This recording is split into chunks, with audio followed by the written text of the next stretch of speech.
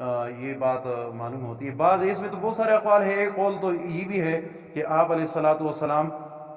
جو ہے نا وہ 2 ربیع الاول کو، بعض نے 17 ربیع الاول کو، اور مشہور قول جو دنیا میں اب آج مشہور ہے وہ 12 ربیع الاول کے ہے، اگرچہ تحقیقی اقوال میں نہیں ہے لیکن مشہور اقوال میں ہے۔ تو میں اتنے کہہ دیتا ہوں کہ چلو اگر ہم ان تحقیقی اقوال کو چھوڑ کر کے مشہور قول کو لے بھی لے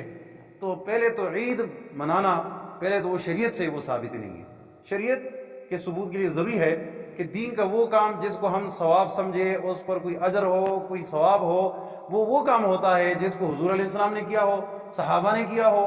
اور پھر چلو اگر احادیث اور قرآن کی روشنی میں فقہا نے جو 4 امام ہیں ان میں سے کسی نے بھی اس متعلق تحقیق کی ہو اور پھر اس کو مستحب یا مباح یا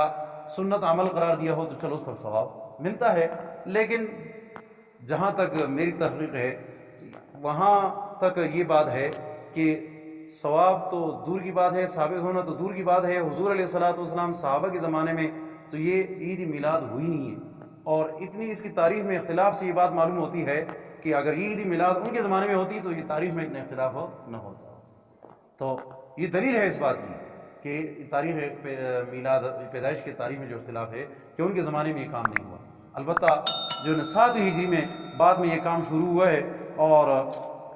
یہ جس نے شروع کیا ہے اس کے متعلق کہتے ہیں کہ سب سے پہلے اس کو موجد ایجاد کرنے والا عراق کے شہر موصل کے رہنے والا ایک عمر بن محمد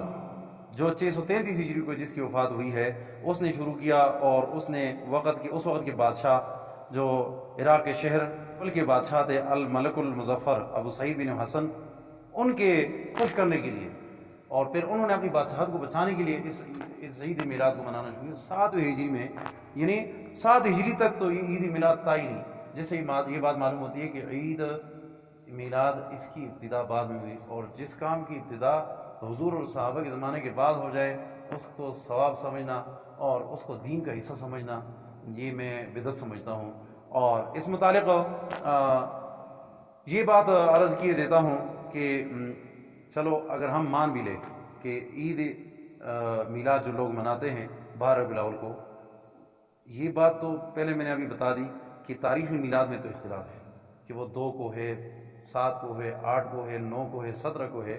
لیکن تاریخی وفات میں تو اکثر علماء کے ہاں اتفاق ہے کہ حضور علیہ الصلاۃ والسلام 12 ربیع الاول کو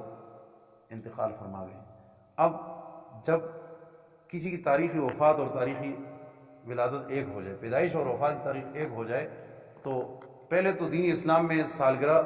منانا اس کا بھی کوئی ثبوت نہیں، ناجائز ہے۔ اسی طرح برسی منانا بھی دین میں اس کا کوئی اصل نہیں ہے۔ لیکن چلو مان لیتے ہیں کہ اگر کوئی آدمی کسی تاریخ کو پیدا ہو جائے اسی تاریخ کو مر جائے تو کیا لوگ اس کی سالگرہ منائیں گے